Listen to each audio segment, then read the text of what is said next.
Okay, good morning, everybody. Um, I'll present myself again. My name is Lina Owen, and I am the face of Bluebell Designs Bilingual Studio. And I hope you all are having a wonderful Saturday. I am going to move here my computer a little bit so that you guys can have a better view. There we go. Good morning. It is a beautiful day in Wisconsin today. The weather is starting to warm up a little bit, but it is still a little bit cloudy. But it's gonna warm up. It's been very windy, and so hopefully the wind kind of dies down as the season progresses. Today, I just wanted to come in and kind of show my process of, I know I shared that I'm working on, I'm gonna move my blocks right here. I'm working on the Fat Quarter flower quilt by Fat Quarter Shop, which is a free pattern that you can find on their website. And so those are the blocks that I am continuing to work on. And what I wanted to share was kind of like the tips that I have been out with the practice, right? Of like while I'm sewing these blocks, I realized that I finally have been able to keep my seams nice and flat. So I've been opening them while I'm quilting, and it just looks super nice and well done. Look at that. And so one thing that I've noticed is that it's important for you to have a nice heavy iron, and so hence my big old list over here that I have at the studio. That is going to be, you need just a very nice heavy iron, and if you don't steam, at least spray your fabrics with a little bit of starch, or I use best press. So I always starch my fabrics, just because that gives them a little bit of more body to them, and it makes it easier for me to manage the block and cut the fabrics. I get more accurate results. It's not necessary. I know that other people don't starch and they make wonderful quilts. I also have heard some other people say that starch could stain your fabric. Fortunately, I have been lucky that that hasn't happened to me. It happens maybe like it does give it a little bit of thing, but if you wash it out, then it doesn't stain your fabric completely. So that's that. This is what I am working on.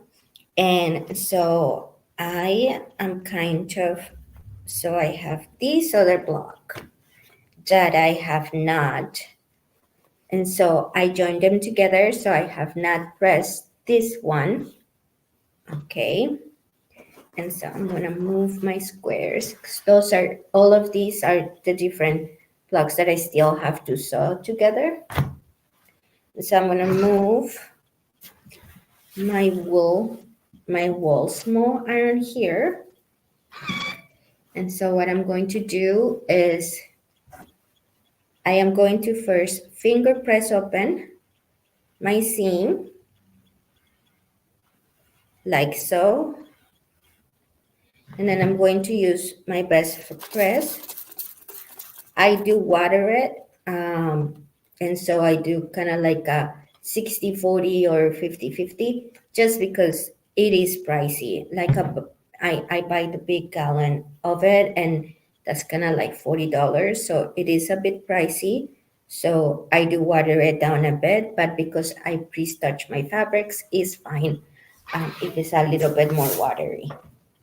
And then I just go in here and just I let the iron just sit on those seams and just kind of let the water and little bit of starch kind of do its thing. And using a wool mat also helps a lot. So, and that's how I'm been getting. And I just kind of like, if I want to flatten other seams, I do the same. And you can see that the seam looks very flat, and then my block stays really nice and flat. And so when that helps, when we're joining all of the blocks together, that the block itself is very flat and makes it easier for us um, to match those seams together. So this one is not as flat as I would like it to be. So I'm gonna do the same. I'm just going to, that one is already somewhat open, so I'm just gonna spray it a bit. And I'm just gonna grab my iron and let that set right there. And I'm gonna press, and I'm not going to, I know that we have this habit of wanting to just kind of like move or iron around a lot, but to get the super flat seam, we need to just let the iron sit there and do not move it around. It just has to like really sit there, and then we get those super nice flat seams. And opening those seams does really make it nice, where I have a very nice flat block. You can see I don't have any puckers or anything like that, and it just makes the process so much easier when I am going to join. Now that I have these two blocks nice flat and press, now I can take them together and join them. So I look at all the centers and I make sure that that's there.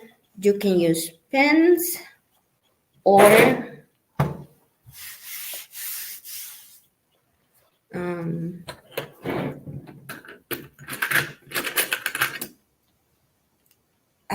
clover clips. That's another way that you can keep them and pin them together to make sure that you're seeing in this block. I just want to keep that center together. That's what I'm concentrated in. I know that there's a bunch of tricks where you use pins to get that as well. I've been using more and more pins and clover clips.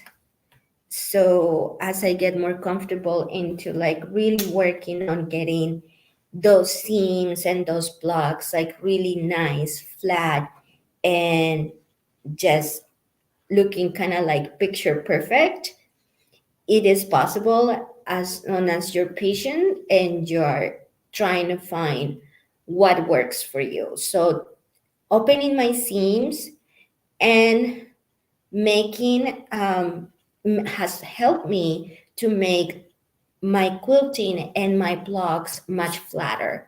I don't know why when I was doing quilting and I was just pressing to the dark side, or to the background side, it would the block never for me uh, laid as flat as I has been laying once I started doing this. Once I started opening the seams and doing this open. I watched a lot of Kimberly Jolie. And so a fat quarter chop once, hence the reason why I have this block right here, that the quilt I'm making. And that's what I've been seeing from her, is that she opens her seams and she makes everything nice and flat. So now I'm just going to sew the block together. Oh, but I'm going to need the 1/4 inch foot.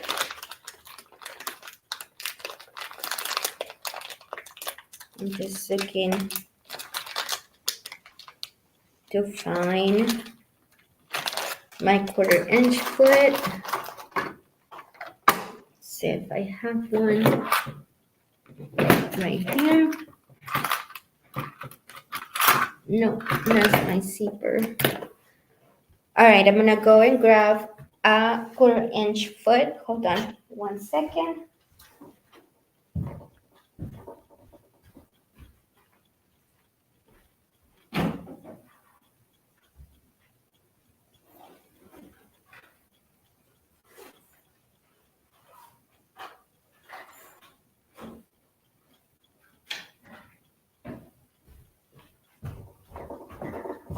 I left you guys alone for a little bit, but I just needed to get my 1/4 inch foot.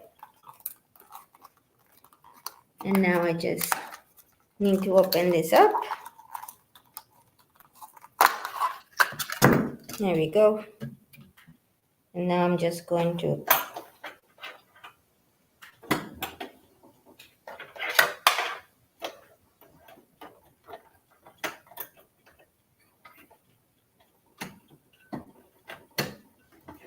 there we go.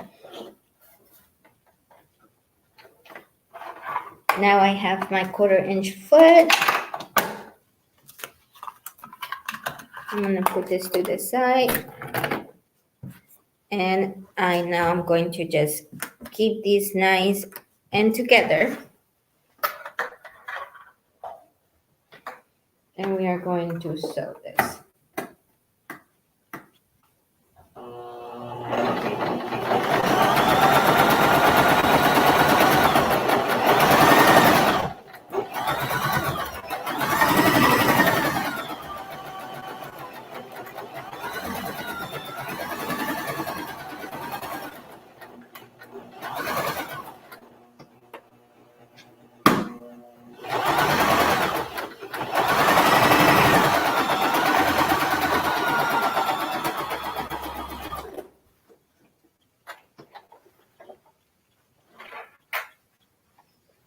And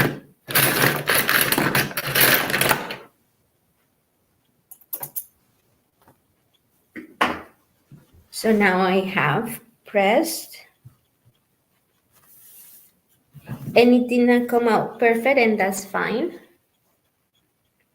But once I press it, if you pin it, you'll be able to have a better result into the cover clip. But it's fine.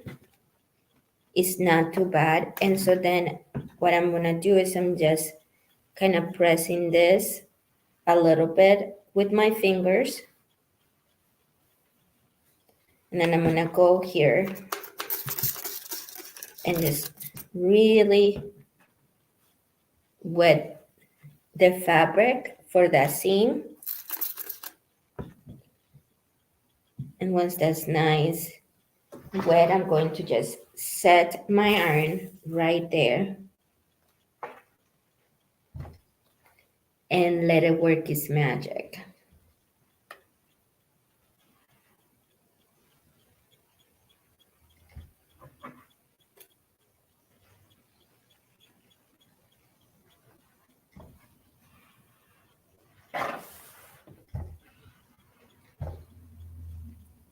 then just press right there and then that.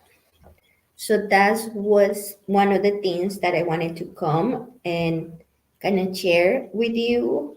It's kind of like what I have been able to found that work for me on how to make a block very nice and flat. So once you see how nice and flat the block is. So we got that one nice and ready to go. So it's just nice and easy. All right. Another thing,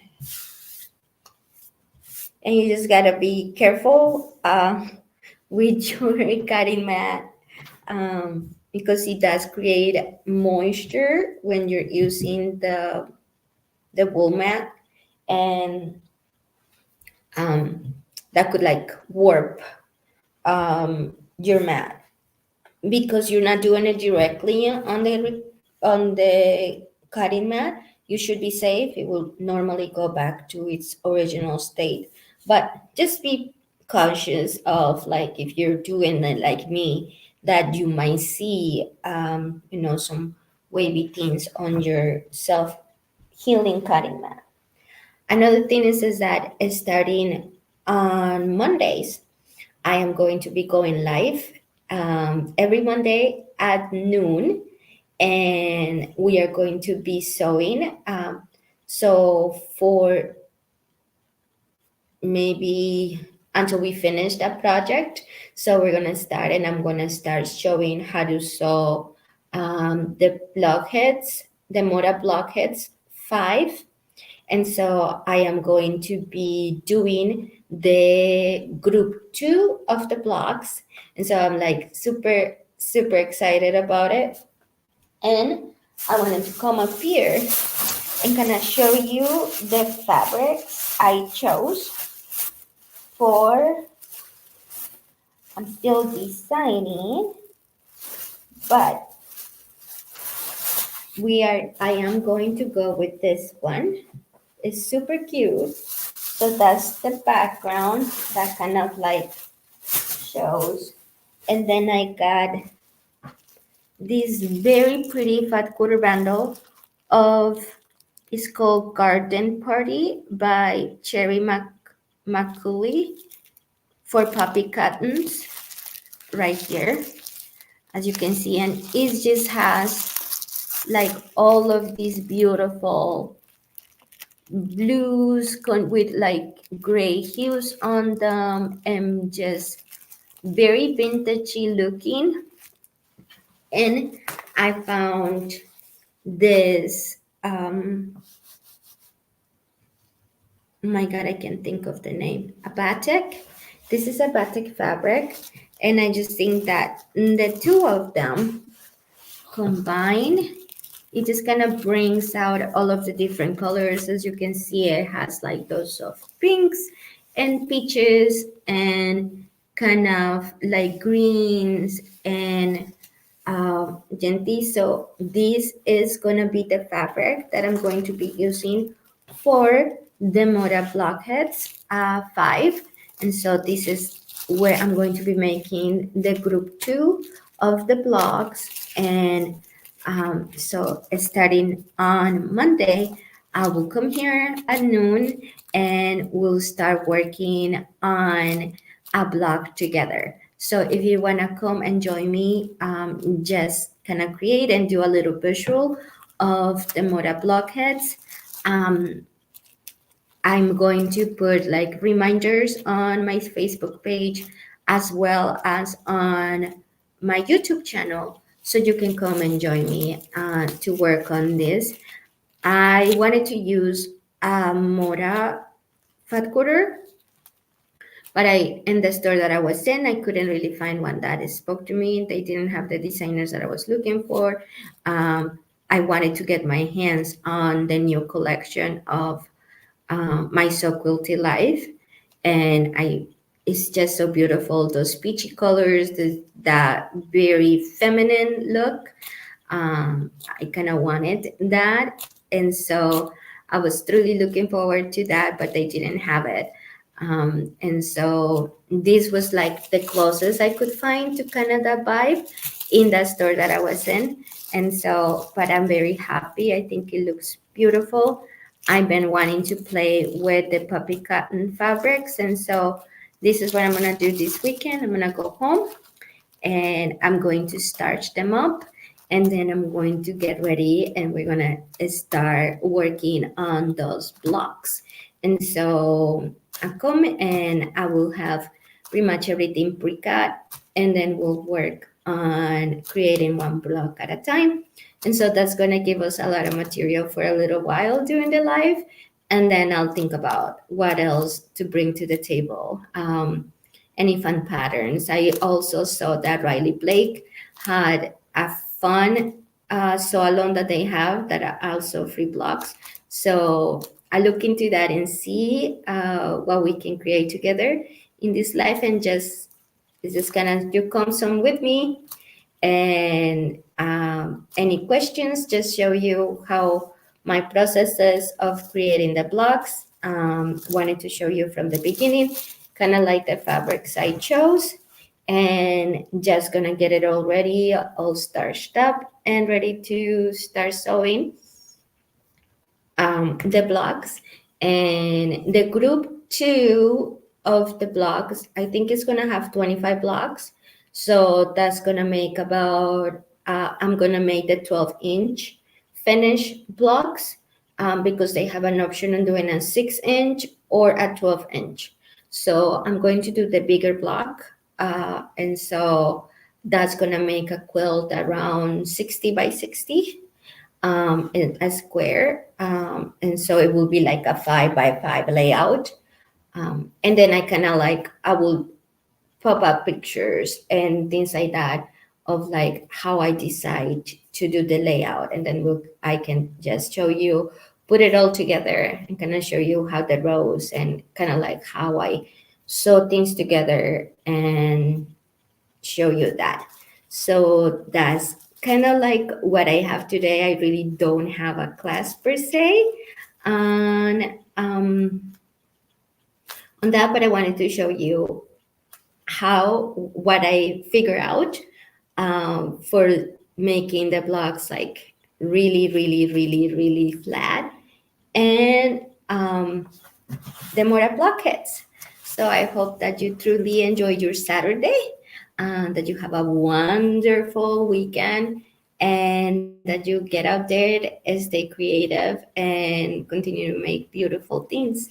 And see you on Monday. Bye.